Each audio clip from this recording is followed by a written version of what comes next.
Hello, this is Darren. And this is Paige. And this is Where's the Lemonade? Where we talk about what happens when life throws you lemons. Make some lemonade? Maybe. Some weeks it's lemon squares. Yeah, some weeks it's just lemons. Yeah.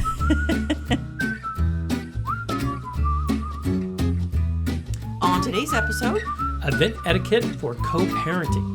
good job.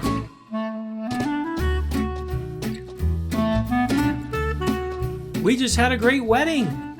We sure did. Julianne and Boyd got married just what's today? I've lost all track of time. This last weekend. Saturday, Sunday, Monday. Yeah. A couple days ago.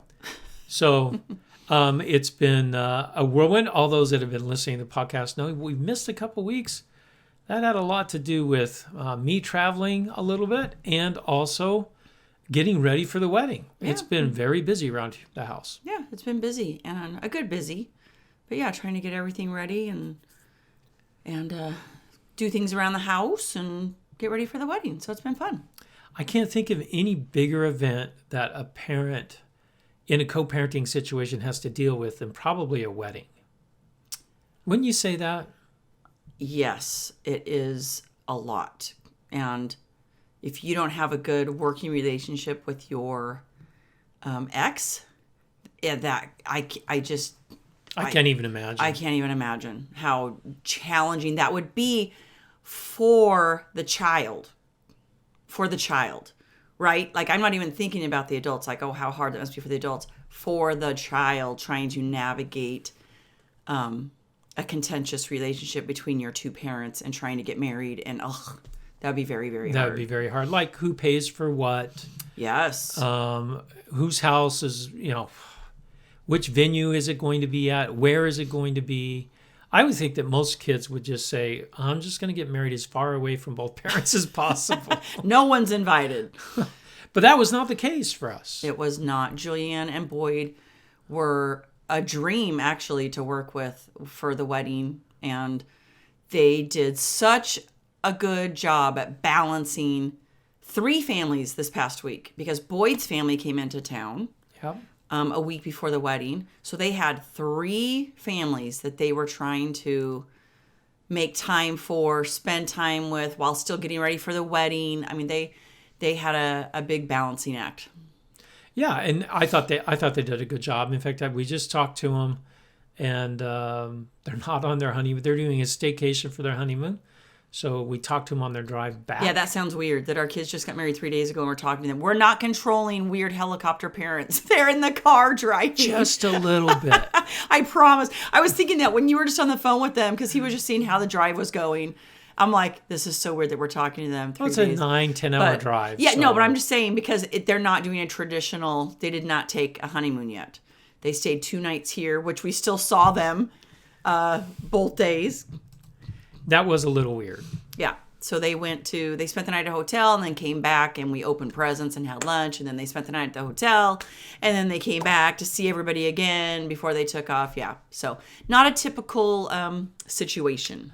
No, it wasn't. But I understand they were trying to, a family's far away from where they're moving. So they're trying to see everyone before they go back up to school.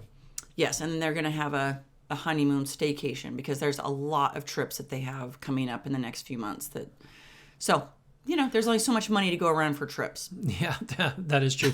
And there was so when we were looking at the wedding, there was always awkwardness when you have blended families and co-parenting and these big events. Like, what is the etiquette on this? And what about this? And there's always sometimes some miscommunication.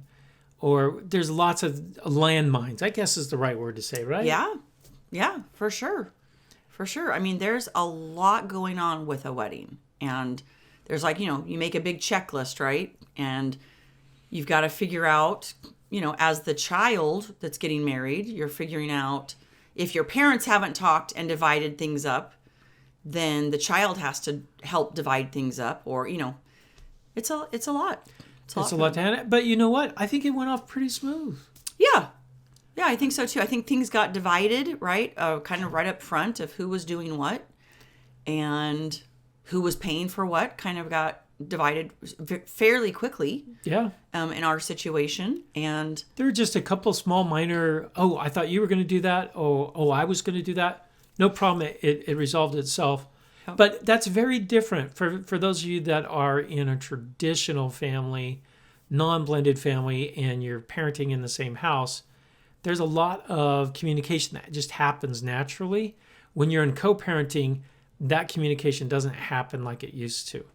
So there's a lot of things that can be missed. Absolutely. And some things, at the very last second, someone will be like, "What's happening with this?" And we're looking at each other going, I don't know. I don't know. Aren't you the bride's father? Yeah, I am. we're like, but I don't know. We did not get the memo on that one. And then, then people are like, "Oh, I'm sorry." And it's just, like I said, it's a lot going on. And I just continually wanted to be like, how can we make this easier for the bride and groom? Because they're trying so hard to balance everyone and everything. And I just kept, how can we make this easier? How can we make this easier? Right? It's already a stressful time. A wedding is a stressful time and a lot going on. And I just wanted it to make it easier for them. Well, and it's interesting because we said, hey, we got to do a podcast about our experience and the things that we thought went well and the things that, hey, maybe we could have communicated better or come up with a different strategy, until you started reading articles on this and you found this incredible little article that I thought was done pretty well. Yeah, it's done really well. Yeah, it's called it's a letter. It says, "Dear Mom and Dad," but the letter is titled "My Events." And yeah, so it's the perspective from a child of divorced parents. And it was interesting, wasn't it? And we kind of, when you read it to me, we kind of laughed a little bit because, we messed this up so bad. Yeah. Sometimes, right? Other times you said, oh yeah, we actually did pretty good on that. Well, and over time, you get better these at things it. evolve, right? Yeah. It can ebb and flow depending on your relationship with your ex and depending on where that stands. So, you know what I mean? Like it's an ebb and flow. Like sometimes you're like, wow, okay, we handled that event really well. And then a couple months later, you're like, whoa, what, I don't know what just happened there, but we did not handle that well. Right. So but as the years go on, you get much better at it. And I think no matter what, at your kid's event, no matter what event it is, a wedding, a birthday, a graduation, a sport event, a school event, at the very least, you should be polite and friendly at the very least. So even if you're like looking at your ex going, I don't want to look at you, I don't want to talk to you, I can't stand you, it's not about you. It is not about you. So at the very least, you have to be. I'm telling you, you have to be polite and friendly. Well, and it's not just the co-parents either. Especially in events that are big events, like a wedding, you've got extended family there too. Yes. And you may have to sit down with some of your siblings or your parents or aunts and uncles and say, be nice. Yes. Or you may have to say, you know what? Just be cordial, or whatever the case may be. Yeah. Remember, it's not about you. It's about your child's event. That's right. Don't be selfish. To me, that's very selfish. If you're making it about you and your feelings, it's not. It's not about you and your feelings. It's about your child and their day or their event and their feelings. In fact, I can't think of a better gift you can give your child at their wedding to just be polite and nice and show unity in this joyous occasion that you're having with your kid. Absolutely.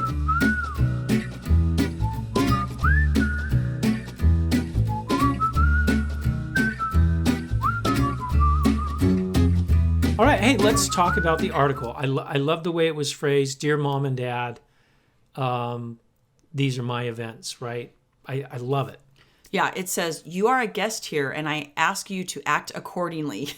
My events include, but are not limited to... All right, this is good. Yes, my teachers' conferences. I never would have thought that as an event. Right? My athletic events, my musical recitals, my birthday parties, my school plays, my school graduations, and later, my prom, my going to college, my wedding. Oh, we've had all these. We have had every single one of these happen. Yes. And which one do you think we botched the most at first? Ooh, well, I'd say the teacher conferences. I wasn't at those, but you were at those. Like, Yeah, that's right. Right. Yeah. Typically, as a significant other or a spouse of Or a stepmom, you normally don't go to you would not conferences. go to conferences. Like, you don't need 10 people in the room. No, you just let don't. mom and dad handle that. So, yeah, those were some challenging times in the beginning when They were, especially when your kids are having problems. Yeah. And remember, your child has just gone through a very traumatic experience in their life. Their parents have split up a lot of times when it first happens. They are probably going to have some issues at school, parent-teacher conferences. The teacher's going to tell you, hey, Johnny seems a little bit more introverted, or maybe he's acting out in class, whatever the case may be. This is not the time to get defensive. Yes, I think that can definitely happen, especially in the beginning, right? When the feelings are still raw. Yeah, and that happened with me. Yep. Absolutely. Yeah, you become defensive. It wasn't me. That was my fault. Not in my house. Oh, he acts out when he's with his mom and going from his mom to school. Never from my house. Never, yeah. Everything in our house is beautiful. And yeah. So, yes, I think you're right. I think there's a lot of defensiveness in the beginning. Right? Yeah. Yeah. And once again, you're making that about yourself and not about your child. When you're sitting there defending how you're handling things, that is making it about you, right? Instead of focusing on the child. Well, and that's the first point that it says in the letter is, hey, it's your divorce, but it's my event. And this is from the kid's perspective. Right. Yes. So let's read this first. I like this. So it says, my life outside my family's divorce is very important to me. It is also what keeps me sane in the world called figuring out two houses by myself. Whenever I play soccer, I only want to focus on playing soccer. If divorced parents want to come watch our games, I don't want the two of you to stand out. I also prefer you don't rush to bring your latest squeeze, and I won't be able to tell you my preference. When you both have new people in your life, Dad, I don't want you to call Mom's boyfriend a whatever. Blankety blank. And Mom, I don't want you to call Dad's girlfriend a blankety blank. Yes, this has happened to other kids way too often. If you use my events to vent your anger at each other, I suffer the most. I'm embarrassed, ashamed, and I let my team down because I can't focus on the game. Keep your divorce out of my events. Don't use my events for your anger. So true. Wow. Like I want to I wish every divorced family could read this, and because it's from the kid's perspective, right? Like, stop making things about you and think about me, right? And yeah. And I can hear it already. Some parents, well, I was thinking about you when I brought my new squeeze because this is going to be your new daddy or your new mommy, and you need to like them. And they need to attend your things. Right. No, they don't at first. And they don't want you to come to their event and see the two of you arguing, right? You and your ex. The kids do not want to see that. Like, keep that out of the Now, does it game. mean that you need to sit together at the sporting event?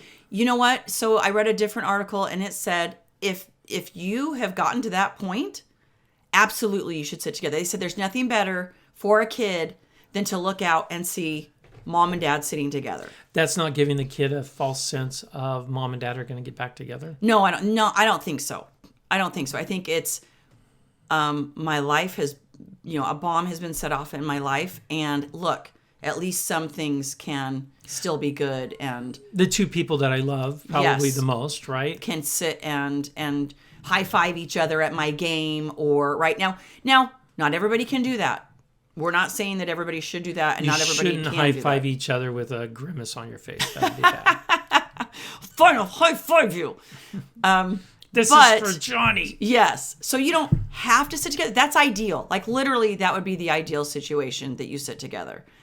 I would say that's probably not going to happen most of the time. That's what I'm going to say. What do you think? I would say especially at the beginning. Yeah, especially at the beginning. But, so sit apart. That's fine. That's fine. Sit apart, but don't be mad at your child if they go hug mom first or if they go hug dad first. Don't place any guilt or shame there. And also, and we've done this. This is one thing that we actually did at the beginning. If we took the child to the event, then we made sure that after the event, if they came and hugged us first and said, "How'd I do?" we'd say, "Great. Now go hug your mom." Yeah, we made sure to always say goodbye to the other parent. Make sure to acknowledge the other parent. Right. That to me is very important because it shows unity, and it shows your child that their other parent, which is half of them, matters. Right. Definitely. All right, read the next one. Okay, the next one. Be concerned about me. Whenever you come to my teacher's conference, remember why you are there. All right, I've been guilty of this one. Yeah. Hopefully, you're there to see how I'm adjusting to being the child of divorced parents. My teacher's conference is not a place for you to compete for whom is being the better parent. Guilty. Right here. Ask my teacher how she thinks I am doing and what you can do better as a parent for me.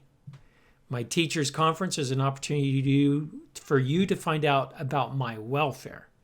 It's an opportunity for you both to make my life easier by listening to my teacher's recommendations. I love this because I think a lot of times the teacher conferences are an opportunity for exes to go, well, if you were to do this and if you were to do Johnny's that. always late on Monday because Johnny's always at your house on Monday. Yep. I think that can... Homework is never done on Fridays because Johnny's at Daddy's house. Yep. I've participated in that myself. Right.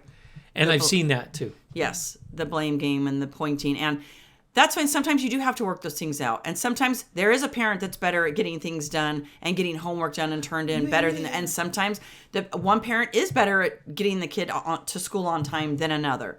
That is just true. But if in a traditional family, that's true too, right? Like those things are going to happen. You have different personalities. Well, and we've even worked that out. Like, I'm better at math homework than my ex, and she's better at English homework. So if the kids had math problems, they would actually come over, even if it wasn't my night, to say, hey, Dad needs to tutor you in math to help you understand this stuff.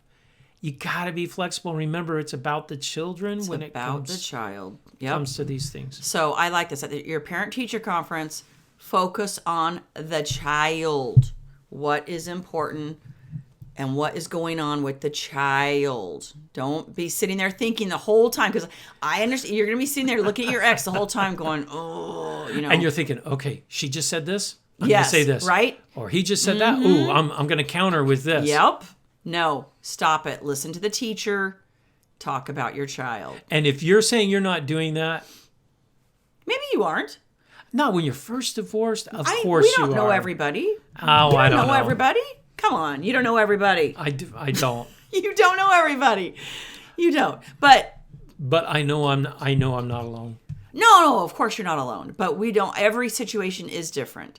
But we know that a good portion, when you first get married, there is bitterness and there is conflict. Yeah. Right? And you are sitting there with each other going, oh. So, yeah, you're right. You're planning your next, jab and at the other parent, and that's not focusing on the child. So we're helping you speed the process along of messing up your child. Like, let's just skip the whole, the first year, second year.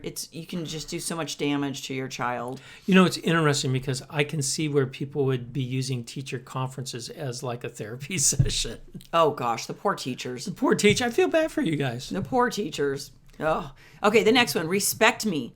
My school graduations, music recitals, school plays, and even my birthdays are my events. Therefore, once again, you are a guest. Ask me if I have any requests from you. Do I care if you sit together or apart? Let me know who is bringing me and who is taking me home.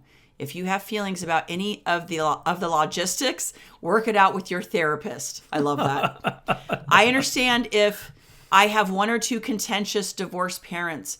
You will always sit away from each other. Fine. Don't scream or yell at each other. It is my event. Never try to make me feel guilty if I hug both of you and am nice to both of you. Don't tell me I can't say hi to my other parent or even try to keep me from greeting my other parent. Yes, this also happens all too often to kids.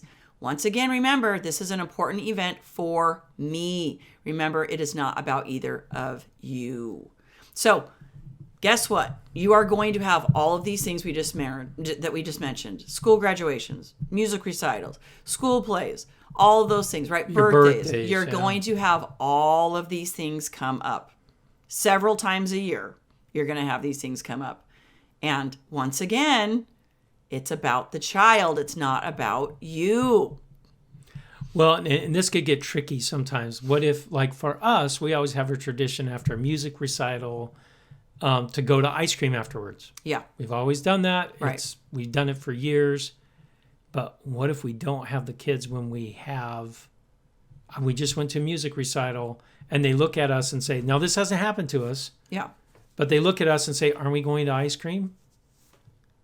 But they're not on our time. Right. During that time. Right. Yeah. I mean, our kids know that we won't be getting ice cream because they're not with us. Yeah, but yeah, little kids would have a harder time with that. Yes. So in those situations, it's best to talk to your ex, the co-parent, about the tradition and invite them or have them do that tradition with them, right? So that they're not missing out, because it is about them, not about you. Well, and your spouse. And one thing you have to remember, sometimes with the inviting, like you said, maybe invite them to get ice cream. That might be I don't think the kids always, even if you think that you can do that and be polite and friendly, I don't think the kids always want that unless you have an amazing relationship with each other. I think it's awkward for the kids. So, but like it said on here, it said on here, ask me, right? It said on here, ask me, do I care if you sit together or apart? Ask me, ask the child. And, do you want mom and stepdad to come out to ice cream with us? Ask them. And they might say yes, and they might say, you know what? No, I'll do that tomorrow night with them, or I'll do that the next time I'm with them. And if they say yes, then suck it up. Yeah. Suck it up. And just be like, okay, this is what they want. But yeah, I think especially as the kids get older, when they're younger, they don't catch on to all of the tension in the room. But when they're older, they absolutely feel all the tension in the room. So as they get older, they don't want you in the same room for some events. Because they're if there's still tension there, of course not. They're like, you know what, we'll just have 2 celebrations and that's fine.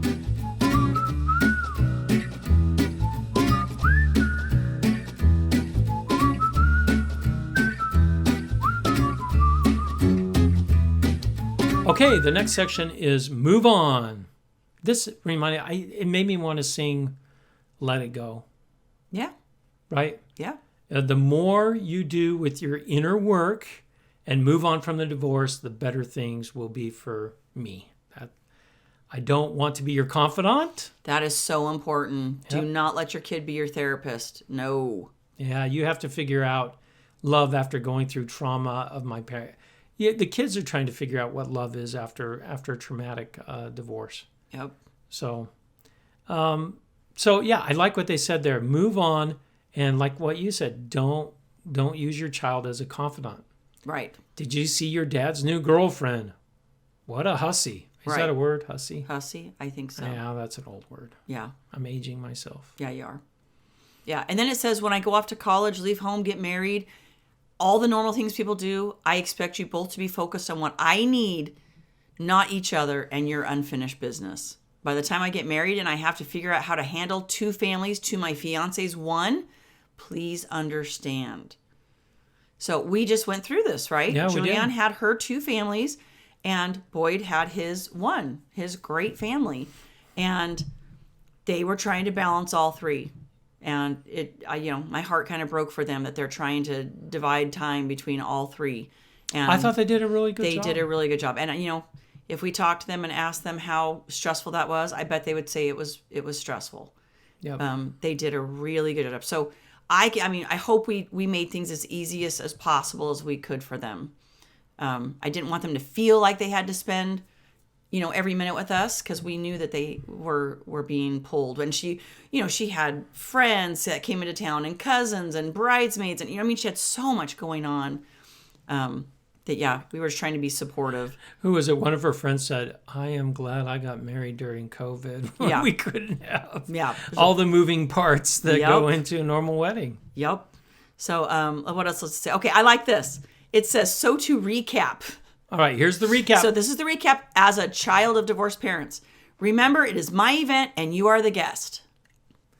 Remember, no anger allowed at my event. Remember, no unfinished business at my event. Oh, I like that one. Remember, I will be greeting and hugging both of you. Remember, ask about how I am doing.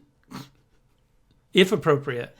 Yes. I don't know what that means. It says if appropriate. Why would it not be appropriate to ask the kid how they're doing? I can see where a parent would say, you were just over at your dad's. How are you doing? Oh, okay. Like, right. like almost trying to find out information. Like trying to find out information or kind of give a little bit of a jab in there. Like, this must be really difficult that you have to spend time with your dad or whatever. Yeah. The case No, I may get that. be. Or I guess like if you are like there with both parents and you're hugging them both and talking to them both and how are you doing? Is this okay? Like, that's weird. Yeah, that is Don't weird. make it weird. Yeah.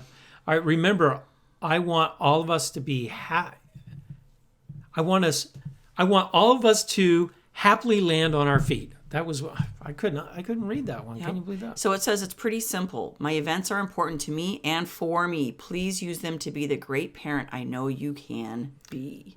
I think the key on this one is to know that your child loves you regardless of how much time they spend with you at the event.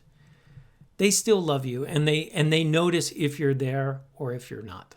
They absolutely do. Go to those swim meets, go to the games, even if your ex is going to be there and you're like, oh my goodness, it's going to be awkward. Go.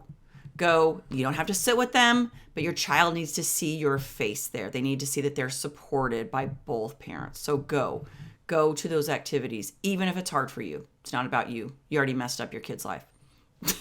You're great.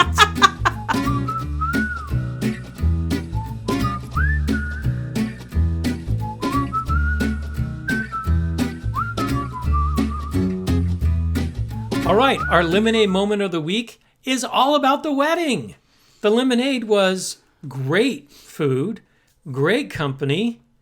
The lemons were in abundance. There was a lot going on, wasn't there? Yeah, I would say the first one was probably the rain. So here, this is our third wedding in the last 7 months, right? Yeah. So all 3 weddings have had the possibility at the last minute of rain. And I'm like, seriously? Like all 3 weddings were outdoor weddings. And not just a little bit of rain. We're talking like thunder bumper rain. All 3. So this one, here we are. It's gonna be outside. It's gonna be lovely. The reception was gonna be outside and beautiful. And there's the threat of rain. Like rain. And we're like, oh my goodness. And in fact, it rained up to about 30 minutes before the reception started. It did. Like downpour, hail and lightning.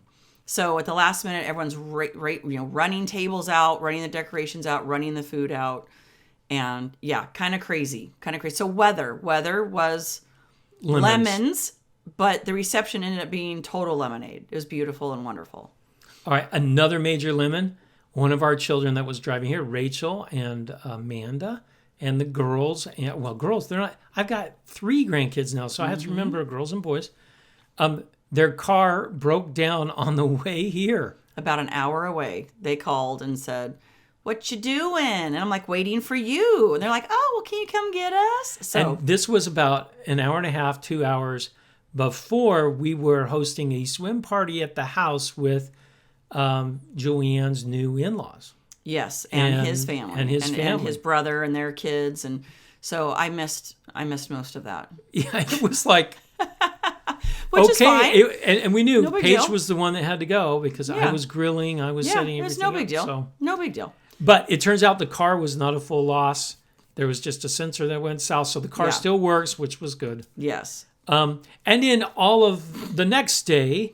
Right before the rehearsal dinner, which was at the house, we had a grill delivered, and I put it in the garage. And when I went to pull the garage door down, it broke, like stuck solid.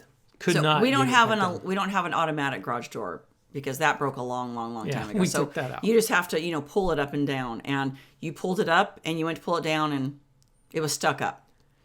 So we've got like 40 people at our house. There's so much going on, and we've now got repair guys, and they keep knocking on the door to talk to. I mean, yeah. So, okay. But it was like a comedy of errors that was going on. But in the end, it was wonderful. We got to meet Boyd's family, great family. We had a lot of fun with them. All my family came into town, and your mom and your sister came into. It was just great to see all the family together and have fun. It was great.